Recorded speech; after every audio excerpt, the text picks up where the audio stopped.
kasus-kasus kasus-kasus yang teman-teman yang kita Yayasan Kokalbe akan berikan dan teman-teman bisa coba menyelesaikannya dengan kemampuan teman-teman. Tes ini tujuannya untuk memahami pola pikir, identifikasi komitmen teman-teman atau adik-adik, dan kesempatan menggali potensi calon. Ya, jadi ini sangat penting juga. Nah, buat teman-teman atau adik-adik yang sudah lulus tes akademik, maka kita akan masuk ke tahapan berikutnya, yaitu tes wawancara. Tes wawancara sendiri akan dilakukan juga secara daring atau luring akan tergantung pada kondisi dan jumlah kandidat per daerah asal. Jika kami menemui ada satu daerah mungkin ternyata yang lolos akademik ada 50 atau 100 orang, maka kita bisa melakukan luring. Tuh, tapi kalau kurang dari itu biasanya kami saat ini memang melakukan tes wawancaranya, melakukannya secara daring. Nah, tes wawancara sendiri akan dilaksanakan dengan sistem panelis di mana adik-adik atau teman-teman calon penerima beasiswa yang lolos tes akademik akan diwawancari oleh dua atau lebih pewawancara ahli. Dan ini juga menjadi catatan buat teman-teman atau adik-adik yang mengikuti untuk mempersiapkan diri lebih baik, terutama apa yang sudah dilalui dengan tes administrasi dan kemudian juga tes akademik. Nah, pengetahuan-pengetahuan itu yang akan diverifikasi dalam tes wawancara. Jadi adik-adik perlu mempersiapkan diri dengan baik dan apa kalau bisa latihan mungkin ya di luar wawancara ini gitu. Nah, jika adik-adik atau teman-teman sudah lolos dalam tes wawancara, maka kami akan memasuki tahapan berikutnya yaitu pengumuman registrasi ulang. Nah, itu berarti saya belum dinyatakan jadi calon penerima beasiswa ya, Kakak? Belum. Jadi, setelah pengumuman, kami akan memverifikasi ulang kembali proses-proses registrasi ulang yang sudah adik-adik lalui. Kemudian, ada beberapa yang setelah diverifikasi, ada beberapa perjanjian beasiswa yang akan kami berikan dan kami sosialisasikan kepada mereka yang sudah lulus tes wawancara. Jika adik-adik setuju atau teman-teman setuju dengan perjanjian atau komitmen yang sudah disepakati oleh Yayasan Kokalbe dan adik-adik, maka itu baru dinyatakan resmi lolos seluruh tahapan alur seleksi beasiswa Jitu 2024 dan memasuki proses orientasi di mana itu seperti inaugurasi bahwa teman-teman atau adik-adik adalah penerima beasiswa Jitu 2024. Seperti itu. Nah, ini yang paling penting yang perlu dicatat oleh adik-adik. Kami ada buka pendaftaran di tanggal 30 Januari lalu sampai dengan 24 Februari yang akan datang di 2024, di mana setelah itu kami akan melakukan seleksi administrasi dari tanggal 25 Februari sampai 21 April. Nah, pengumuman hasil seleksi administrasi sendiri akan dilaksanakan melalui email, dikirimkan by email ataupun website di tanggal 22 sampai 24 April 2024. Kemudian setelah itu masuklah seleksi tes akademik di mana tahapan kedua kita. Tuh, tahapan keduanya akan masuk di 27 April 2024. Nah, hasil dari tes akademik akan kita umumkan hasilnya di 22 sampai 24 Mei. Kemudian teman-teman adik-adik yang lolos tes akademik akan masuk seleksi tes wawancara di tanggal 25 Mei sampai 22 Juni. Nah, pengumuman hasil tes wawancara sendiri ada di 24 sampai 26 Juni 2024.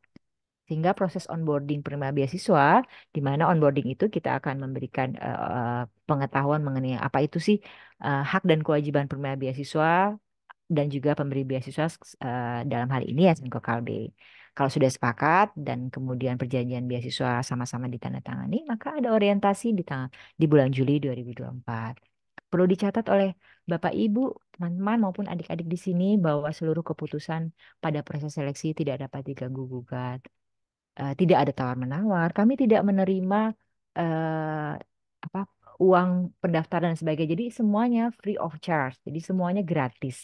Teman-teman silakan lalui prosesnya.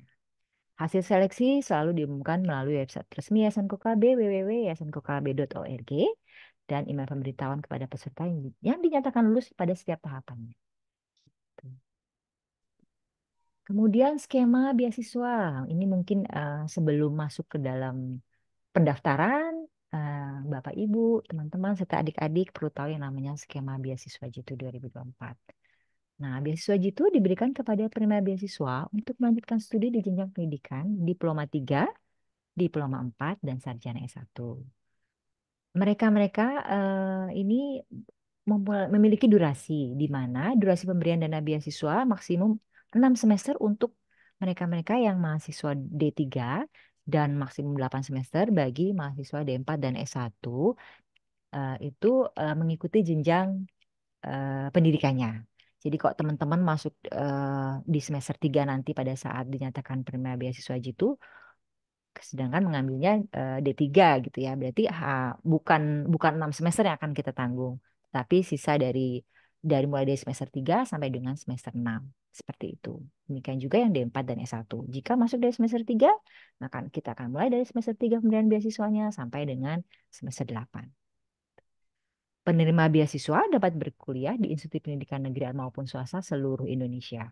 Jadi kami tidak akan membatasi adik-adik jika memang adik-adik atau teman-teman ingin berkuliah di tempat lain, mungkin di tempat tersebut tidak ada jurusan yang kamu suka atau sebagainya. Bidang yang dipilih harus sesuai dengan ketentuan pada beasiswa ini. Seperti tadi kami sampaikan, kami ada beberapa bidang, ada kesehatan, agrikultur, kemudian ada STEM juga.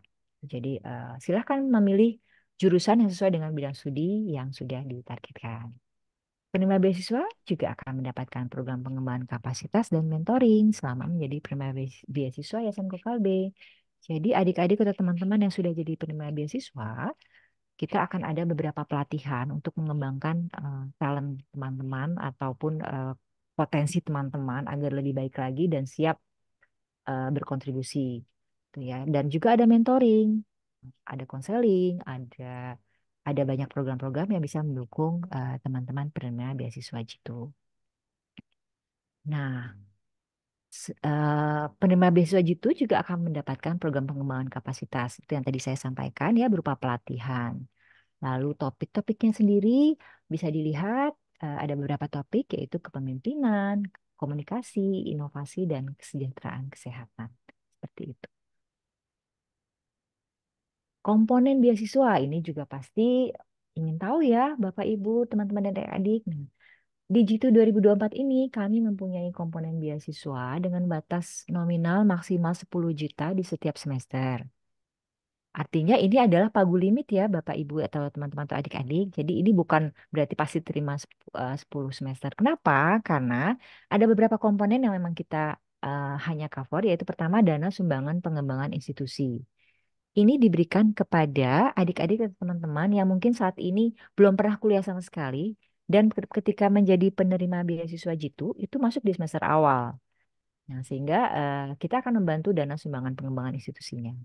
Kemudian dana SPP, SKS atau uang kuliah tunggal pada setiap semester. Biasanya kalau di perguruan tinggi negeri sistemnya adalah uang kuliah tunggal, jadi kita akan bayarkan sesuai dengan tagihan yang ada. Sedangkan kalau di swasta biasanya ada komponen banyak nih, Bapak Ibu ada seragam lah, ada apa. Nah itu kita tidak menanggungnya lagi untuk saat ini.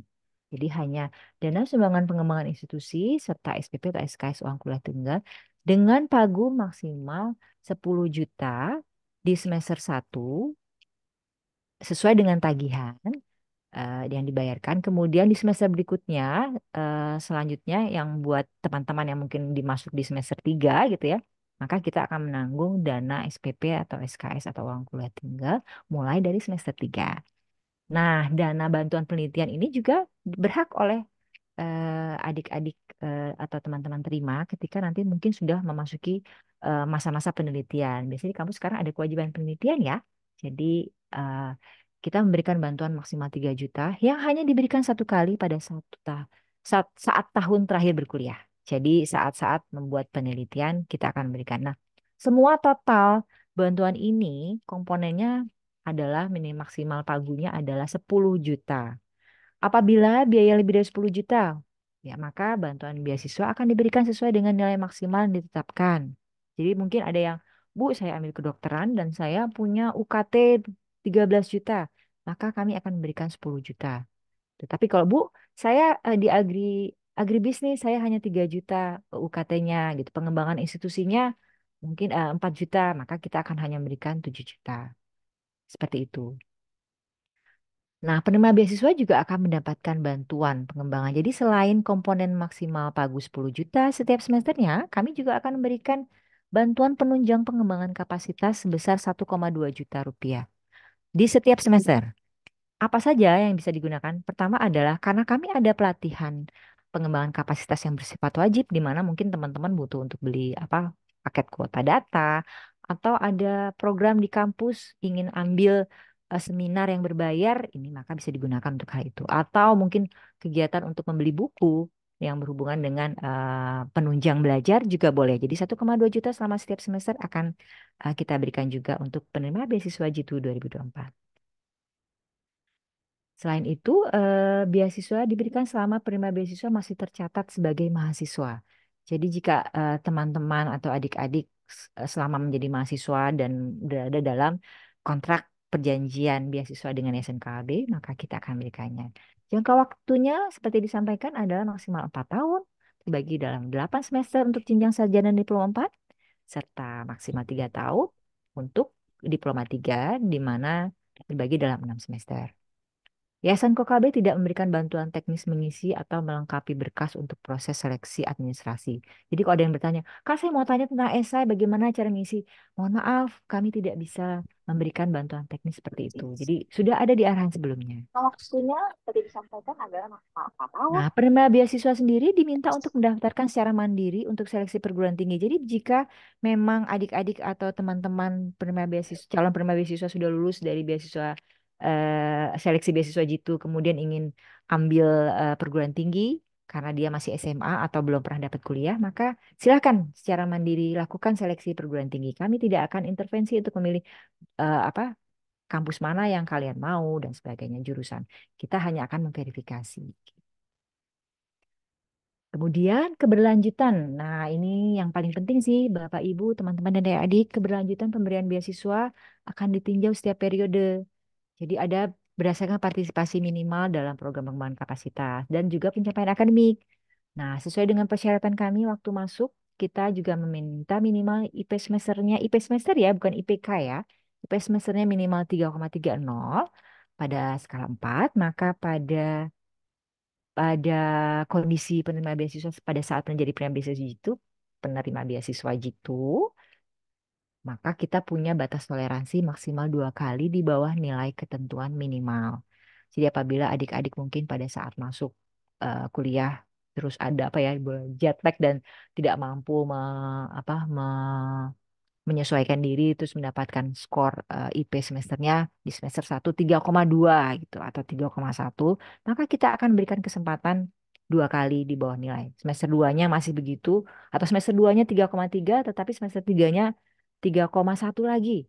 Maka mohon maaf karena maksimal toleransi kami hanya 2 kali, beasiswanya akan kita putus. Demikian juga kehadiran dari pengembangan kapasitas minimal 80% setiap semester. Jadi kami rangkaian pengembangan kapasitas atau pelatihan yang kami berikan itu wajib dihadiri dan minimal kehadiran adalah 80%. Apabila pada semester tersebut tidak dapat memenuhi 80%, maka kita masih mentolerir sampai 1 semester lagi. Begitu 1 semester lagi ternyata, aduh ibu saya sibuk, ada ini segala macam ya, dan itu tidak disetujui oleh pemberi beasiswa, maka beasiswa mohon maaf akan diputus. Artinya, kenapa ada seperti ini? Karena kami membutuhkan komitmen dari para penerima beasiswa. Jadi mendapatkan beasiswa itu memang tidak semudah yang seperti diberi dari orang tua ya. Jadi ini adalah komitmen kami adalah ayo bergerak bersama-sama. Nah, komitmen itulah yang disiplin itulah yang mungkin kami akan harapkan dari penerima beasiswa kita sebagai salah satu generasi Jitu. Jitu itu kan juga disiplinnya. Kemudian selama masa pemberian beasiswa, penerima beasiswa tidak diizinkan untuk mengajukan cuti akademik. Ya, terutama kalau cuti akademiknya itu berkaitan dengan, oh Bu, saya mau pergi dulu Bu ke pulang kampung. Saya ada keperluan atau saya mau kerja dulu Bu. Nah, itu kami tidak akan mengizinkan untuk adik-adik penerima beasiswa mengajukan cuti akademik dengan alasan apapun. Lalu juga tidak diperkenankan untuk mengalihkan beasiswa ke pihak lain. Jadi kalau saya udah capek nih terima beasiswa, ternyata saya dapat KIP, boleh nggak buat adik saya atau saudara saya? Nah ini kami tidak akan memperkenankan penerima beasiswa untuk mengalihkan beasiswa ke pihak lain. Kemudian juga penerima beasiswa untuk tidak diperkenankan untuk mengajukan pergantian perguruan tinggi. Jadi, oh Bu, saya habis ambil Universitas A, tapi pengen pindah nih Bu, karena di sini nggak enak Bu, toksik gitu. Jadi saya mau pindah. Nah itu tidak diperkenankan ya sebagai penerima beasiswa gitu. Lalu apabila mengundurkan diri tanpa alasan yang disetujui oleh pihak pemberi beasiswa, maka seluruh dana yang sudah diberikan wajib dikembalikan kepada pemberi beasiswa. Jadi contohnya adalah mungkin ternyata pada semester 4 teman-teman atau adik-adik mendapatkan KIP gitu dan lebih memilih KIP dibanding beasiswa gitu, maka seluruh dana yang sudah diberikan selama kita dari semester 1 sampai ini wajib dikembalikan ya. Kemudian penerima beasiswa akan menanggung biaya yang diakibatkan oleh kelalaian selama proses pendidikan dan lain-lain yang berdampak pada panjangnya masa studi. Nah, ini banyak terjadi di kasus di mana anak-anak yang harusnya 8 semester, tapi mereka mendelay atau menunda-nundanya sampai 9 sampai 10 semester. Nah, pada 9 sampai 10 semester tersebut, Yayasan KKB tidak akan memberikan bantuan beasiswa lagi. Jadi kami memang maksimalnya ada 8 semester atau 4 tahun tergantung pada jenjang masing-masing studi. Nah, kewajiban ini mungkin sebagai gambaran seperti yang tadi. Jadi di apa kami rangkum kewajiban penerima beasiswa yaitu wajib menyelesaikan jenjang studi sesuai durasi yang telah ditentukan sampai dengan meraih ijazah. Lalu pemberian beasiswa akan dievaluasi setiap semester berdasarkan syarat indeks prestasi semester dan partisipasi kehadiran dalam sesi pengembangan kapasitas di setiap semester. Lalu wajib melaporkan kegiatan pendidikan dan organisasi. Apabila adik-adik atau teman-teman yang sudah berkuliah dan mendapatkan beasiswa jitu memiliki organisasi di luar, maka akan diminta pelaporannya gitu ya. Jadi macam-macam organisasi boleh diikuti selama itu memang positif. Jadi baik di perguruan tinggi maupun sosial kemasyarakatan. Contoh kecil adalah ibu saya mengajar di sekolah minggu. Boleh catat saja apa yang diajarkan dan sebagainya. Itu boleh ditulis laporannya. Kami akan ada formulir laporan kegiatan di setiap semester. Nah, penerima beasiswa juga wajib memberikan laporan akhir masa studi di perguruan tinggi dengan mengisi formulir laporan kelulusan. Jadi apabila sudah selesai di perguruan tinggi dan lulus, maka wajib mengisi formulir laporan kelulusan dan akan kami masukkan dalam ikatan alumni YKK. Ya, nah, kemudian wajib mematuhi seluruh aturan dan peraturan yang diberlakukan dan akan diberlakukan oleh Yayasan Kokal B dan perguruan tinggi tempat penerima beasiswa menempuh perkuliahan. Jadi apabila ada update sistem yang mungkin Yayasan Kokal B punya untuk supaya proses segalanya lebih mudah, maka kita akan mensosialisasikan dan penerima beasiswa wajib untuk mematuhi seluruh aturan yang baru tersebut. Seluruh penerima beasiswa wajib mengikuti program pengembangan diri dengan minimal kehadiran 80% dan yang lulus akan masuk dalam ikatan alumni Yayasan Kokalbe di mana akan banyak kegiatan juga dan banyak sharing informasi di alumni Yayasan Kokalbe. Oke, pengakhiran beasiswa. eh, Beasiswa Jitu juga memiliki aturan di mana bisa saja beasiswa Jitu akan diakhiri terhadap si penerima beasiswa tersebut. Di mana pertama adalah penerima beasiswa meninggal dunia atau sakit. Moga-moga enggak ya. Tuhan berkati kalian semua sehingga tidak dapat melanjutkan pendidikan. Bisa jadi ya.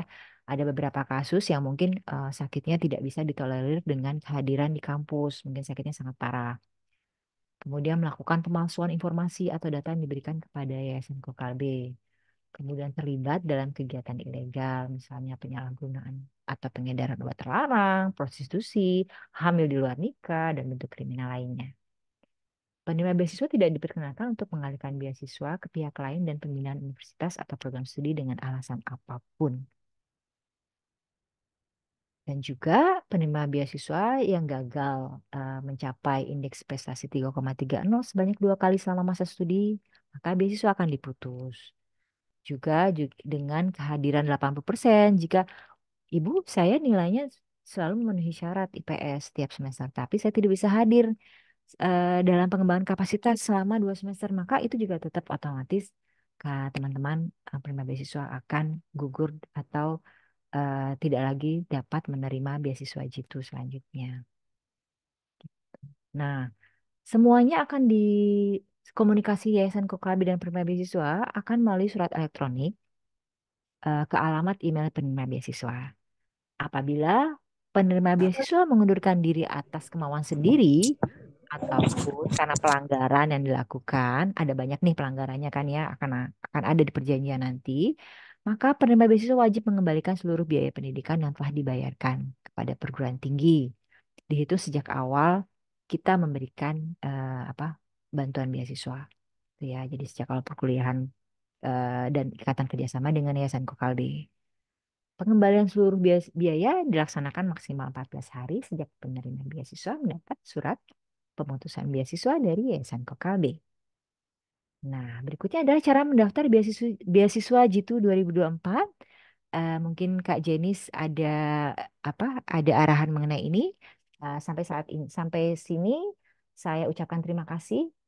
Semoga Bapak Ibu, teman-teman dan adik-adik mengerti mengenai beasiswa Jitu dan bagaimana cara eh, harus menjadi seorang generasi Jitu ke depan. Terima kasih Kak Jenis.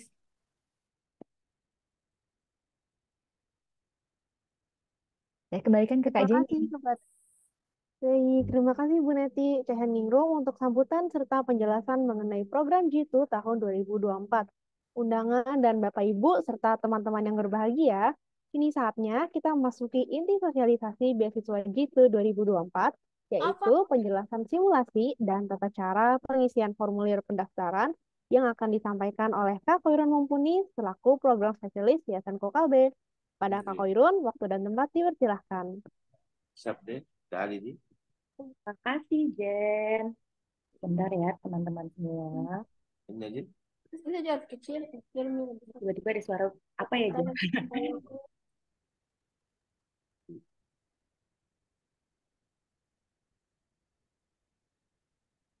Baik, selamat siang semuanya. Semoga semua teman-teman semua dan Bapak Ibu yang Yang hadir itu. semuanya masih semangat untuk mendengarkan program Gitu ini.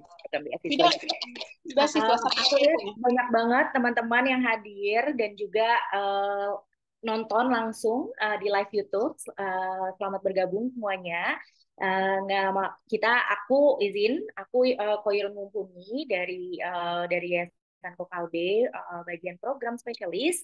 Aku mau sharing tentang cara mendaftar beasiswa gitu. Jadi mudah-mudahan bisa menjawab pertanyaan-pertanyaan kakak-kakak dan bapak ibu semua. Silakan next.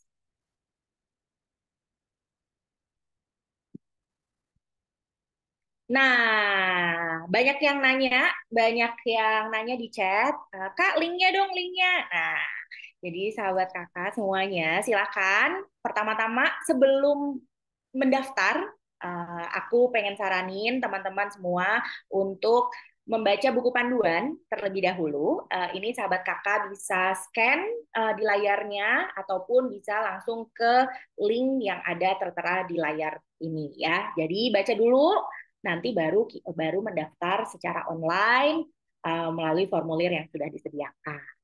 Next.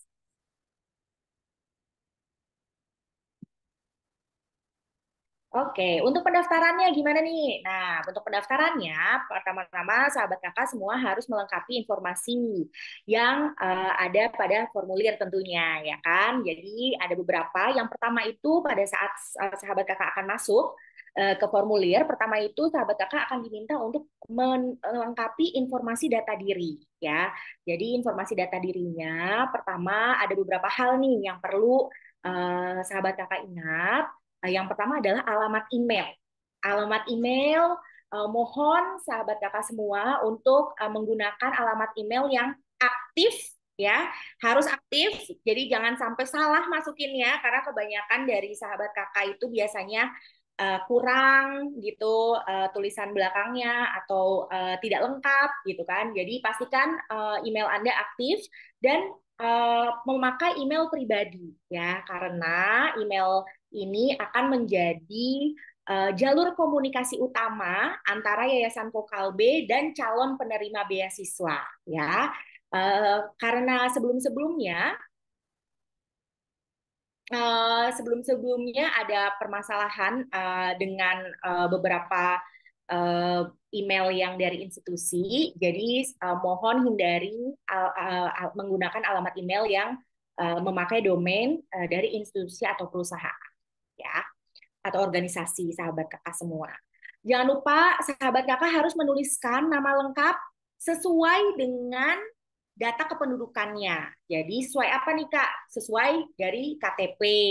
Ataupun kalau misalnya di sini peserta belum memiliki KTP, bisa sesuai dengan kartu keluarga ya. Lalu juga eh, nomor induk kependudukan itu wajib diisi. Jadi sahabat kakak bisa sesuaikan dengan KTP ataupun NIK yang ada di kartu keluarga ya. Eh, jadi ini kalau misalnya sahabat kakak menuliskannya ada kesalahan, ini bisa mengakibatkan gugur saat verifikasi. Ya, jadi sahabat kakak harus hati-hati dan pelan-pelan aja. Karena pendaftaran sesuai tadi yang ada di lini masa jadwal rekrutmen yang sudah disebutkan oleh Ibu Neti itu masih sampai 24 Februari. Jadi sahabat kakak masih punya waktu sekitar 3 minggu dari sekarang, ya kan? Jadi pelan-pelan aja mengisinya. Lalu tanggal lahir, tempat lahir, semua harus sesuai dengan KTP dan KK. Dan mohon pada saat sahabat kakak menuliskan nomor handphone, juga pastikan nomor handphonenya aktif ya. Karena seperti yang sudah diinfokan, tadi kita akan memberikan informasi pada saat wawancara untuk penjadwalan biasanya kami akan selain email, pada saat wawancara kita akan menginformasikannya juga melalui nomor handphone karena beberapa daerah biasanya sulit kadang-kadang untuk sinyal, jadi biasanya kita juga bisa melakukan wawancara melalui telepon.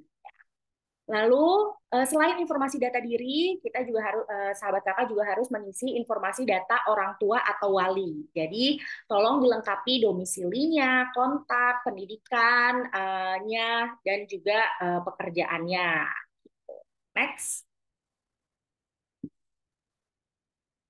Nah, kalau misalnya sahabat kakak masih punya banyak pertanyaan, silakan bisa chat di kolom komentar. Nanti tim kami akan mencoba menjawab semuanya.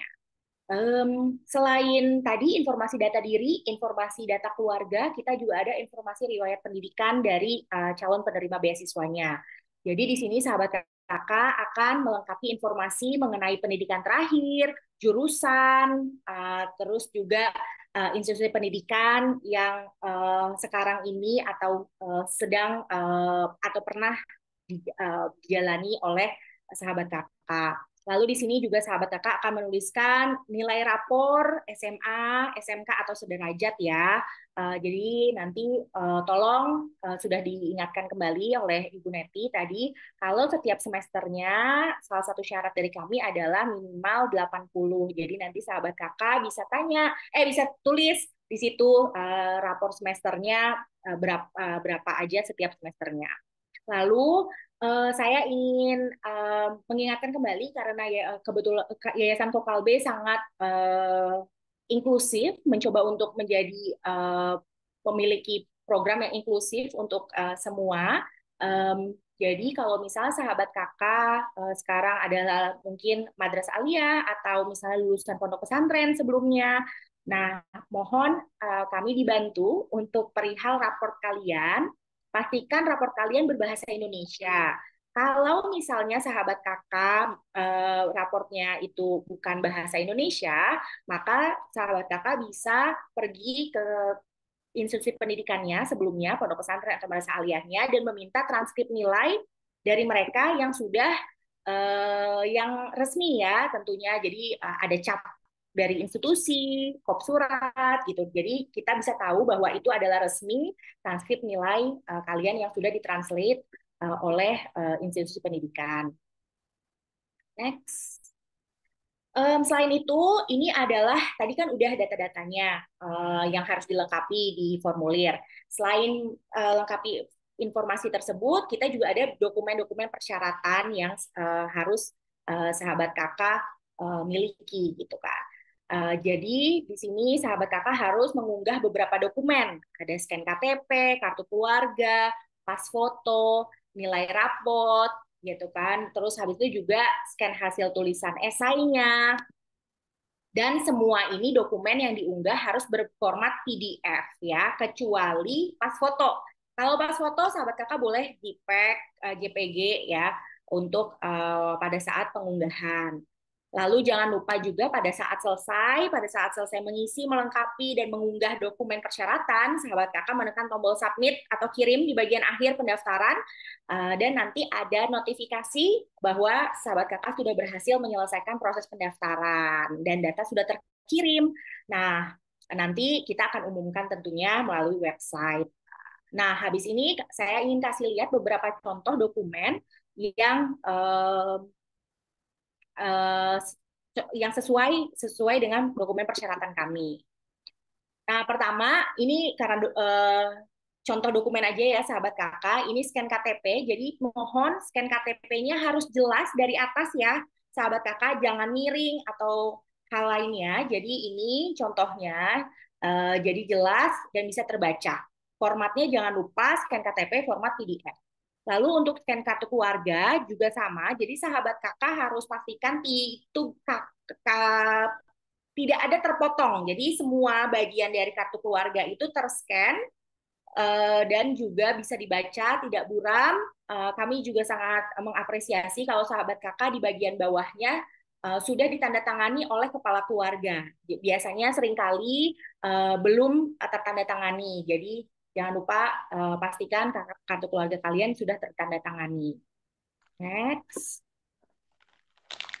Nah, lalu untuk pas foto sesuai sebelumnya sudah diinfokan 4x6 ya sahabat kakak, latarnya boleh apa aja tapi harus polos, jadi warnanya boleh putih, biru, atau misalnya sahabat kakak misalnya, kak itu kok kayak studio saya nggak bisa, nggak apa-apa, misalnya sahabat kakak fotonya di tembok tapi pastikan temboknya harus polos ya, dan dengan warna latar belakang bebas tentunya. Dan formatnya JPG atau PNG. Nah, kalau misalnya untuk scan rapor, ini sahabat kakak, tolong raportnya dijadikan satu dokumen aja ya, satu dokumen karena kan pasti scan rapor berlembar-lembar. Jadi pastikan itu satu dokumen di mana ini sering kali menjadi salah satu sahabat kakak jadi nggak lolos karena tidak lengkap pada saat mengupload atau mengunggah scan rapor.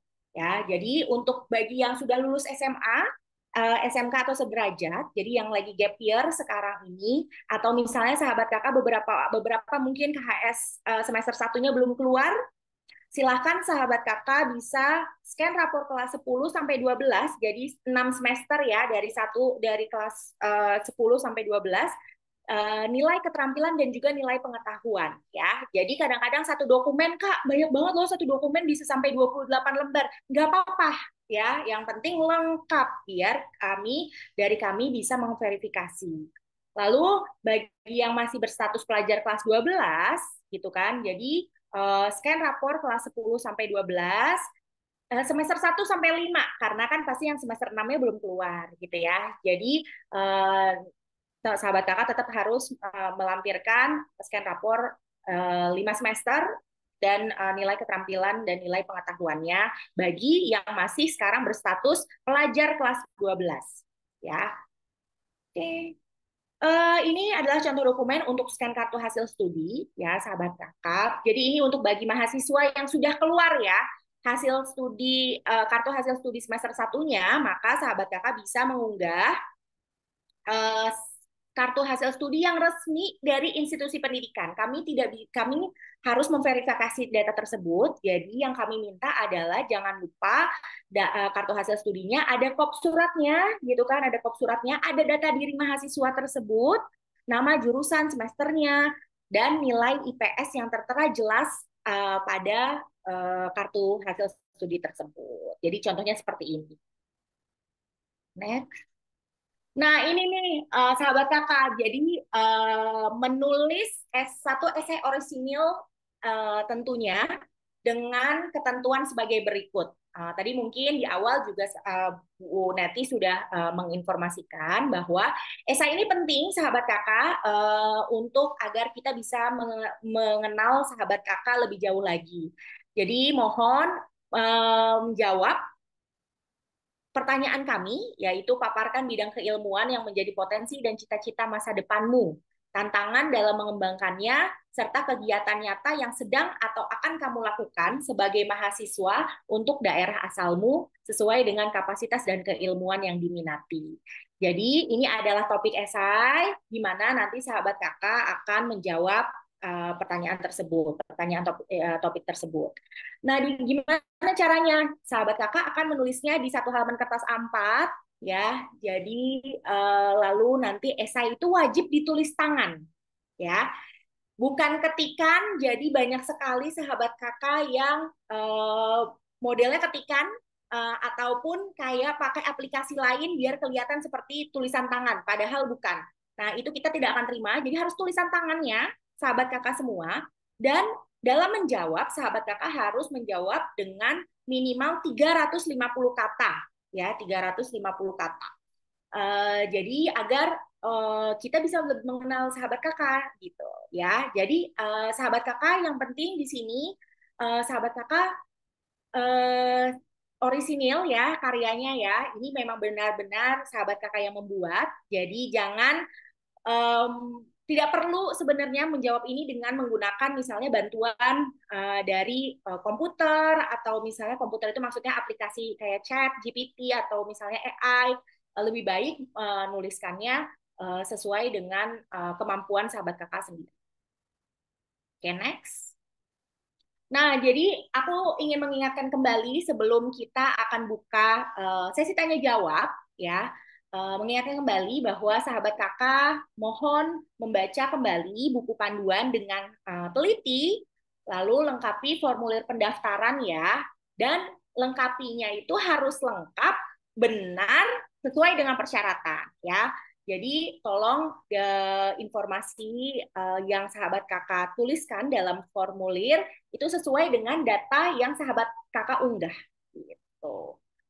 Informasi dan dokumennya harus lengkap karena kalau misalnya tidak lengkap dan tidak sesuai persyaratan akan didiskualifikasi.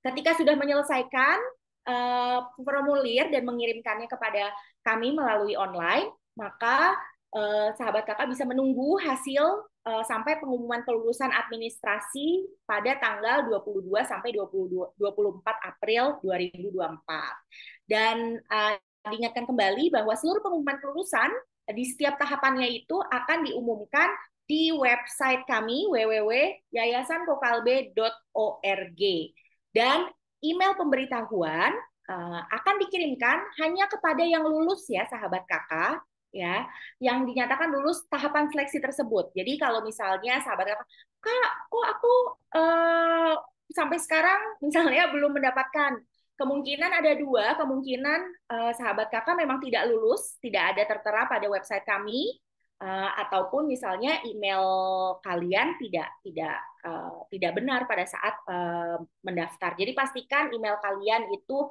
aktif dan benar. Mungkin begitu saja dari saya. Sekarang kita akan buka sesi tanya jawab, tapi sebelumnya saya akan berikan kembali kepada Jenny, silakan. Baik, terima kasih Kak Koirun untuk penjelasan tata cara pendaftaran Jitu 2024-nya. Nah, sekarang kita masuki sesi tanya jawab yang teknisnya sudah saya sebutkan sebelumnya di awal terkait dengan sesi tanya jawab itu sendiri. Yaitu silakan teman-teman, Bapak Ibu untuk menuliskan pertanyaannya melalui chat. Baik, saya akan bacakan pertanyaan di chat secara berurutan dimulai dengan 3 pertanyaan terlebih dahulu. Pertanyaan yang sama tidak akan dibacakan ulang ya. Baik, pertama-tama saya mau membacakan pertanyaan dari Kak Agung Dwi Prakoso. Mohon izin bertanya, apakah jika sudah lulus D3 namun saat ini sedang menempuh S1 di semester 2 dan umur masih 22, apakah diperkenankan mendaftar?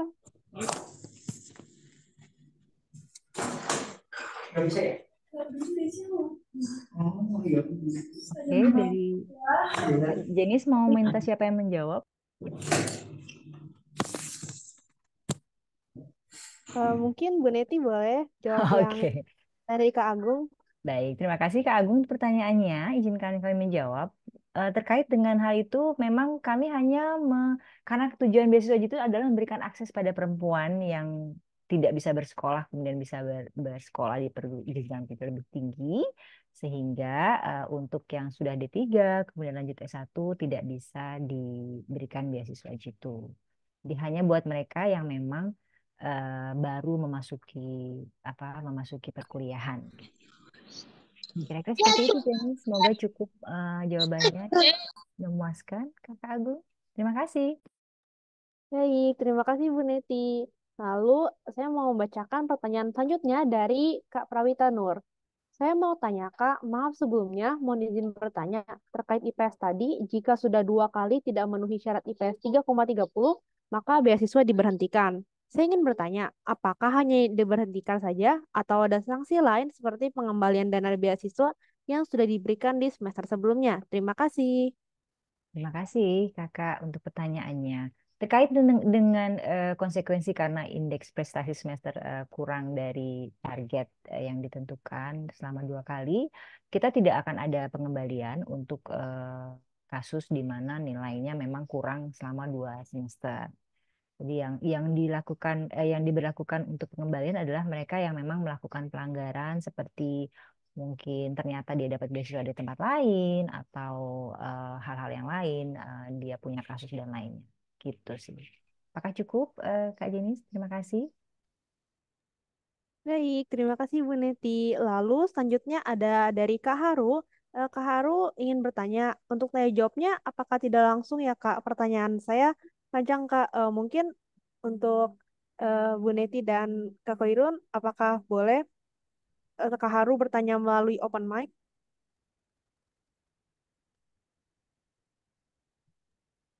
Boleh kalau memang saat ini boleh aja sih.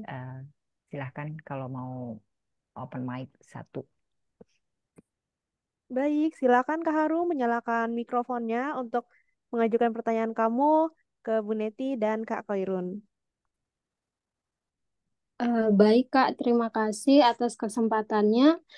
Perkenalkan saya Haru dari Nusa Tenggara Barat. Di sini saya sebelumnya mau menyampaikan terima kasih dulu kepada Kaukalbe dan juga Ibu Neti serta Ibu Hairun selaku yang menyampaikan materi. Pertanyaan saya yang pertama ini Kak, nah kan saat ini saya sedang mempersiapkan SNBP ya Kak, melalui pengennya itu daftar melalui jalur KIP. Jika saya lulus di KIP, apakah saya bisa mengikuti beasiswa ini? Eh, Jika tidak, bagaimana regulasinya ya, Kak? Oke, terima kasih banyak Haru untuk pertanyaannya. Terkait dengan KIP atau apa beasiswa KIP ya, Kartu Indonesia Pintar. Memang kalau kami tidak akan bukan mentolerir sih. Jadi beasiswa kami persyaratannya adalah mereka penerima beasiswa yang memang belum pernah mendapatkan bantuan beasiswa dari komponen yang sama. Jadi kalau memang ternyata Haru nanti dinyatakan lolos SBMPTN dan mendapatkan beasiswa KIP, maka mungkin tidak bisa jadi penerima beasiswa G2.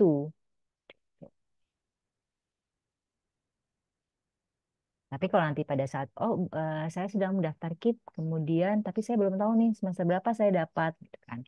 Lalu Haru mungkin semester 1 dapat G2 ya. Kemudian di semester 2 baru dapat pengumuman bahwa mendapatkan beasiswa KIP. Maka beasiswa yang sudah diberikan oleh Yayasan Kokabe dari semester 1 sampai dengan terakhir, itu wajib dikembalikan Haru. Seperti itu, Haru semoga menjawab pertanyaannya. Terima kasih. Ya, terima kasih, Ibu. Baik, terima kasih Kak Haru untuk pertanyaannya. Lalu saya membacakan lagi pertanyaan dari Kak Novita. Izin bertanya Kak, jika mahasiswa yang berkuliah tidak mengikuti organisasi apapun di kampus, selain kegiatan dari Yayasan Kokalbe, apakah boleh? Kak Khoirun, silakan menjawab. Ya, halo. Terima kasih atas pertanyaan tentunya. Untuk beasiswa itu sendiri, kita memang salah satu syaratnya adalah memiliki komitmen untuk melakukan perubahan ke daerahnya masing-masing gitu. Jadi salah satu bentuknya adalah aktif organisasi. Jadi itu menjadi salah satu syarat kami di mana tidak hanya nilai IPS ataupun juga minimal persyaratan untuk pengembangan kapasitas, tapi kami harapkan secara perkuliahan juga sahabat kakak aktif di organisasi sosial maupun organisasi di kampus. Jadi itu pilihan ya kalau untuk organisasinya. Tapi itu yang kami harapkan karena praktek-praktek dan banyak manfaat baik yang bisa didapatkan ketika bersosialisasi atau aktif organisasi. Semoga menjawab. Baik, terima kasih Kak untuk jawabannya. Dan juga Kak Novita untuk pertanyaannya. Lalu izinkan saya membacakan 3 pertanyaan selanjutnya, yaitu yang pertama dari Kak Manji. Izin bertanya Kak, jikalau orang tuanya PNS, apakah bisa mendaftar? Oke, ini Ya, aku. Oke. silahkan. Ya, boleh sahabat kakak, kami tidak ada restrictions untuk pekerjaan orang tua seperti apa, jadi silakan untuk mendaftar begitu. Yang kami fokuskan adalah apakah sahabat kakak sesuai dengan sasaran pendaftar kami ya. Jadi bisa dibaca lagi di buku panduan, mungkin bisa diarahin slide-nya ke arah link dan juga QRIS, mungkin sahabat kakak ingin membacanya.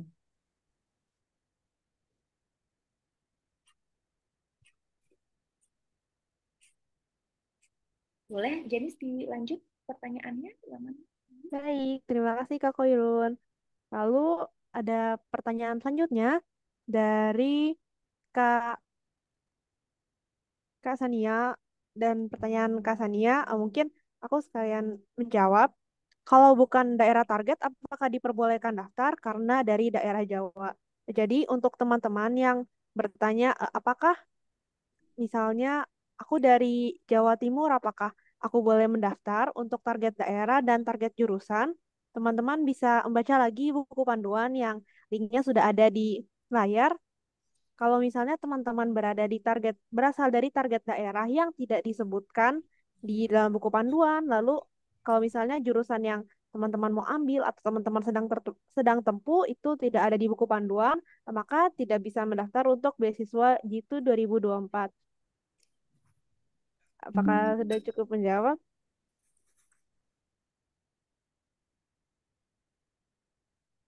Baik, terima kasih. Lalu untuk pertanyaan selanjutnya, aku mau membacakan dari Kak Asni Talia. Apakah untuk mahasiswa tidak diperlukan mengisi nilai rata-rata rapot SMA?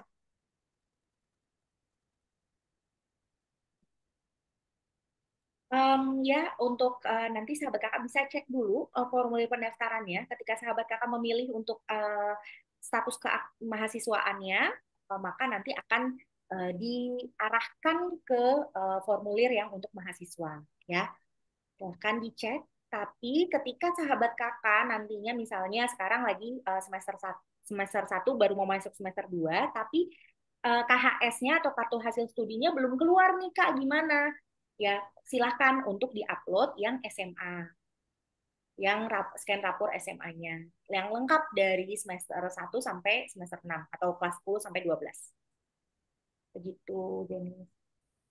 Sip, sip. Terima kasih banyak Kak Koirun. Lalu saya membacakan pertanyaan dari Kak Wenti. Ada 3 pertanyaan di sini. Untuk yang pertama, jurusan ilmu komunikasi boleh nggak Kak? Untuk ilmu komunikasi, eh, saya izin jawab. Tidak ada tidak tertera di buku panduan. Jadi tidak bisa mendaftar untuk beasiswa itu 2024. Untuk kuota beasiswa ada berapa ya Kak? Lalu untuk kertasnya saat penulisan esai, apakah boleh yang bergaris? Oke, boleh silakan kalau misalnya memang untuk yang bergaris ya. Tadi pertanyaannya banyak ya.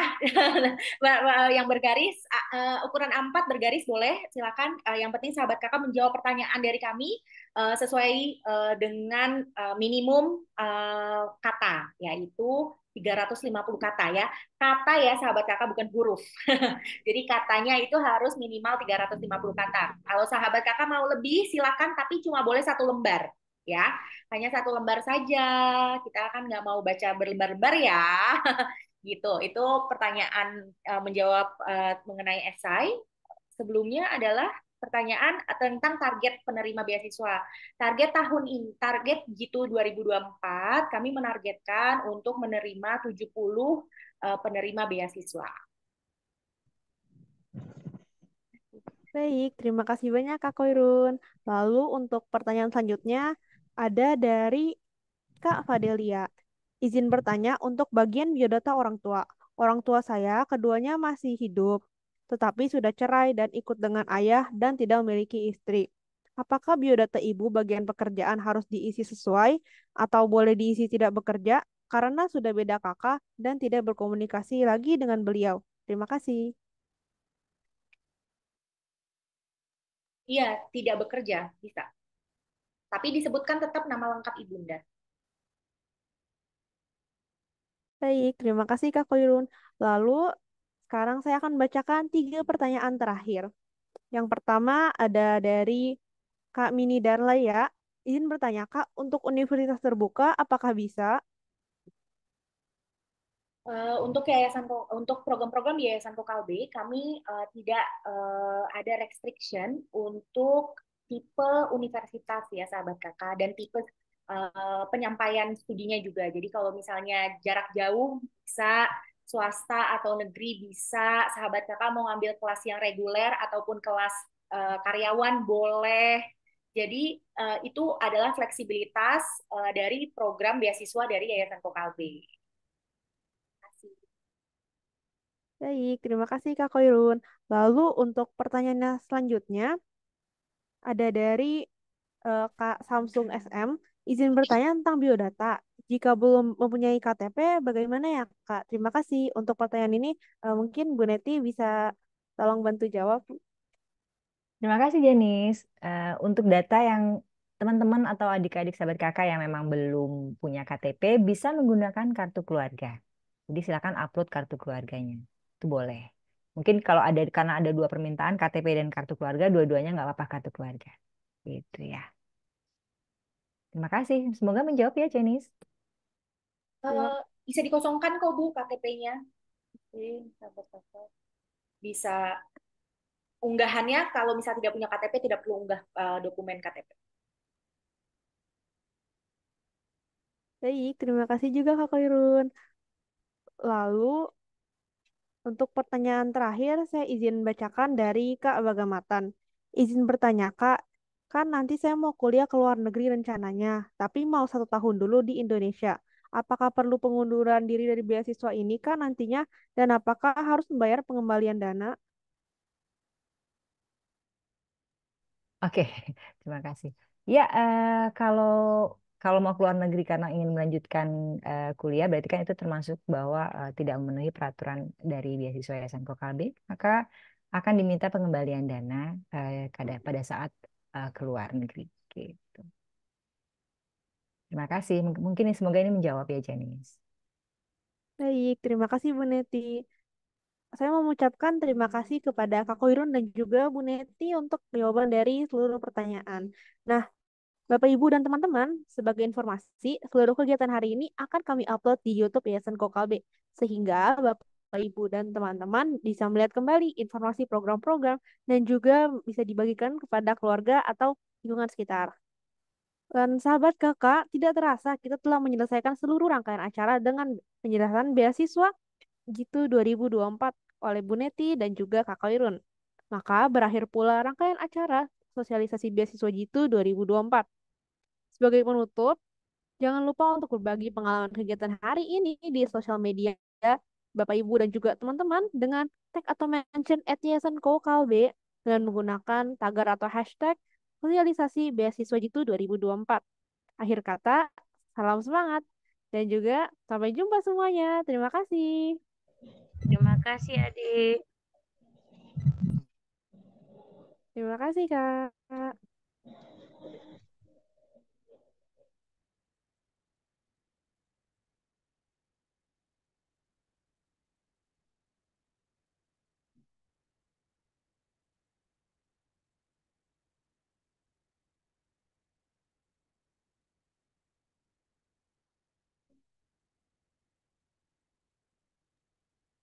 Terima kasih semuanya.